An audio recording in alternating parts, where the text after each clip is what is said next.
Oke guys, assalamualaikum warahmatullahi wabarakatuh. Welcome back to my channel. Apa kabar kalian semua seluruh subscriber setia yang hari ini masih tetap kita doakan agar dalam keadaan sehat walafiat dan tentunya harus masih tetap semangat. Nah, pada video kali ini kita pengen ngasih tahu ke kalian kabar terbaru dari OJK. Kabar tentang apa sih itu Bang? Ini kabar tentang debt collector yang hari ini membuat kalian resah, yang hari ini membuat hati dan perasaan kalian menjadi gak karuan ya. Dan pada video kali ini akan kita jelaskan apa yang menjadi hak kalian ketika berstatus si peminjam ya. Dan ini dia aturan baru OJK, debt collector lakukan pengancaman dan kekerasan fisik bisa masuk delik pidana umum. Siapa yang hari ini sedang mendapatkan ancaman dari debt collection aplikasi pinjol? Nah, ini dia berita yang tepat. Oke, lanjut. Ini dia Jakarta, kompas.com.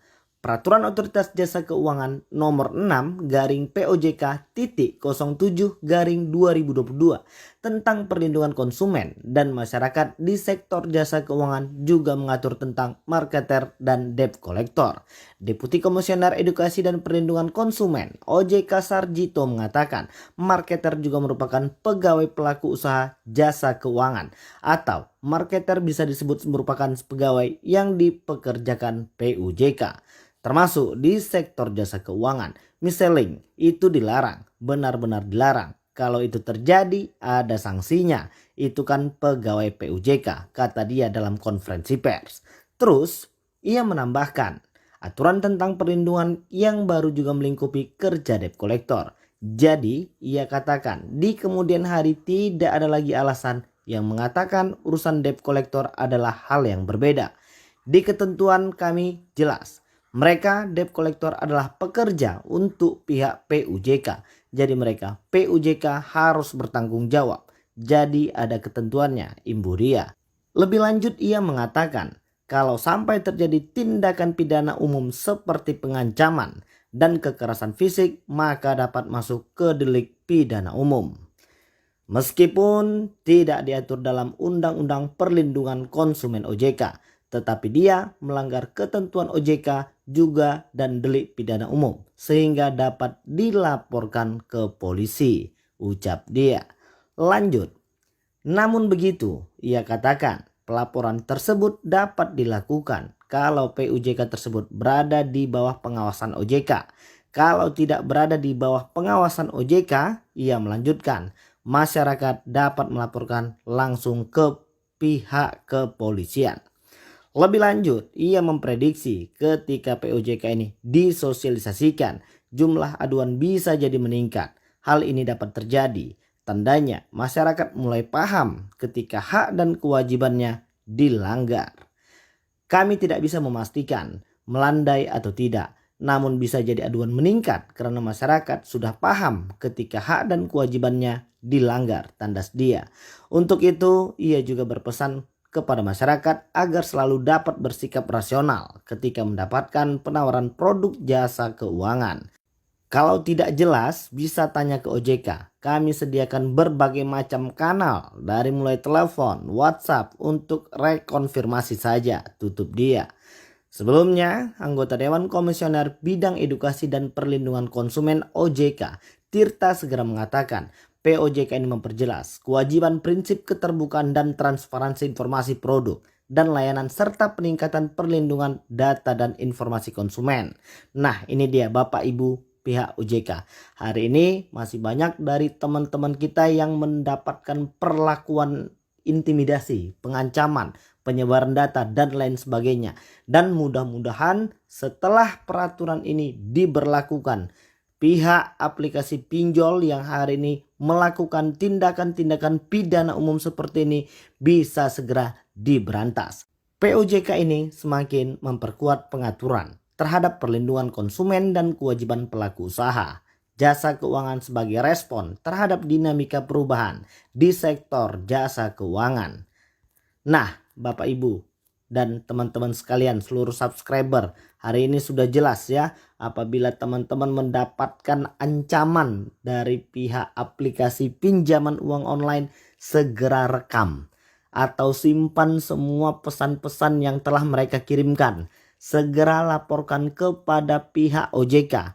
Jika itu pinjol ilegal, maka silahkan langsung membuat laporan kepada pihak kepolisian terdekat di kota kalian. Jadi pada video kali ini mudah-mudahan bisa menenangkan hati dan pikiran kalian yang sedang gundah gulana, yang mungkin hari ini sudah tak punya harapan dan mungkin sedang berputus asa. Kalian harus segera bangkit, dan OJK sudah mengingatkan agar pihak-pihak aplikasi pinjol ini tidak lagi melakukan pengancaman, tidak lagi melakukan penyebaran data, dan tidak lagi membuat semua hal-hal yang sudah melanggar hukum. Jadi kalau seandainya itu masih terjadi lagi, maka siap-siap pihak aplikasi pinjol bisa dilaporkan dan masuk ke dalam delik pidana umum. Dan hari ini kami masih terus memberikan support kepada OJK, kepada pimpinan OJK yang baru, agar bisa segera memberantas semua aplikasi-aplikasi pinjol yang hanya mengambil keuntungan secara sepihak, yang hari ini masih melanggar semua ketentuan pemerintah melalui OJK, dan mereka yang ilegal ini tidak punya legal standing. Mereka hanya mengambil keuntungan dan mereka terus meresahkan masyarakat kita. Mereka yang ilegal ini terus memperdaya masyarakat kita dengan penipuan-penipuan seperti tenor, bunga, dan cara menagih mereka. Dan mudah-mudahan untuk teman-teman yang hari ini masih terjebak dengan yang namanya aplikasi pinjol, tidak lagi merasa takut, tidak lagi berputus asa. Jadi kita semua harus bisa bergerak sama-sama supaya yang namanya aplikasi pinjol-pinjol yang masih nakal, yang masih melakukan cara-cara yang melanggar hukum, bisa ditindak tegas. Apabila untuk aplikasi yang sudah legal OJK, yang masih memiliki status terdaftar dan berizin, kalian bisa cek masih ada 102 aplikasi pinjol yang hari ini memiliki status terdaftar dan berizin. Dan apabila salah satu dari mereka melakukan pelanggaran hukum, khususnya yang sudah diatur oleh OJK, kalian bisa segera melaporkannya kepada pihak OJK.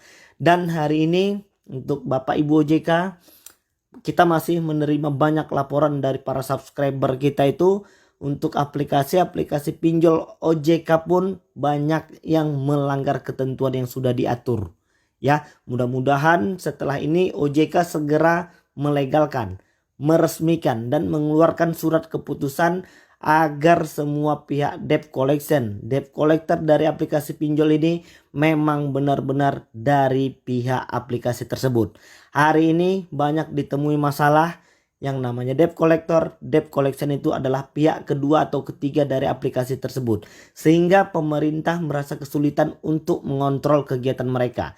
Jadi setelah ini, sesuai dari video-video yang sebelumnya pernah kita kasih tahu, mudah-mudahan Bapak Ibu OJK ini bisa segera melegalkan peraturan bahwasannya pihak debt collector dan pihak debt collection itu harus berada di ruang lingkup aplikasi tersebut. Oke, baiklah ya, untuk teman-teman yang lain, mudah-mudahan video ini bisa bermanfaat untuk kita semua. Mudah-mudahan video ini bisa membakar kembali semangat kalian yang mungkin sedang padam. Dan aku pengen mengingatkan agar untuk tidak melakukan tindakan apapun hari ini yang mungkin bisa merugikan diri sendiri, orang lain, dan orang-orang yang kita sayangi. Masalah utang gak usah terlalu dipikirin. Yang penting kalian terus berbenah agar bisa menjadi lebih baik lagi dari sebelumnya. Dan jangan lagi gali lubang tutup lubang. Jangan lagi memikirkan tentang biaya denda dan bunga yang terus menumpuk. Nanti kalau kita sudah punya uang, kita bisa memperbaiki slik OJK kita. Kita bisa melunasi semua hutang-hutang kita. Oke, baiklah, mungkin itu dulu yang bisa aku sampaikan ya. Assalamualaikum warahmatullahi wabarakatuh.